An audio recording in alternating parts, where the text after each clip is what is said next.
For today's video guys, stamp natin yung ating ginawang sabon kahapon. So kahapon ko lang ito ginawa. Tapos after next 24 hours, ready na natin siyang lagyan ng stamp. Ayan. Gamitan ko lang ng martilyo na pangpukpok para mas maganda siya tingnan at mas looking professional. Pasensya na kayo guys kasi yung anak ko, gusto niya rin lagi siyang umu-eksena kapag may ginagawa ako. Ganun talaga siya, iyakin talaga siya. Kaya kailangan hindi namang masama ang paiyakin natin paminsan-minsan. Kasi pag nakalapag talaga siya, naiyak talaga siya. Pero pag kinakarga ko siya, sobrang tahimik niya. Nasanay talaga sa karga. Kaya mahirap ang malayo sa pamilya. Kasi wala kang kasalitan, magbantay ng anak mo. Kaya paminsan-minsan, paiyakin din natin si baby. Ayan, natapos ko na. Ang ginawa ko dito is, baliktaran ko siyang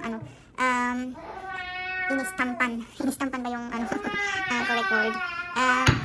Ayun na nga. Hindi siya yung melt and pour guys. Hindi siya malambot, matigas siya. At saka akala ko dati nung hindi pa ako nagtatry ng melt and pour, siya malambot, pero okay naman yung texture niya. Ayan na yung pagkatapos na natin lagyan ng ating stample. Ayan, yun lang for today's video guys. Ito pala ipakita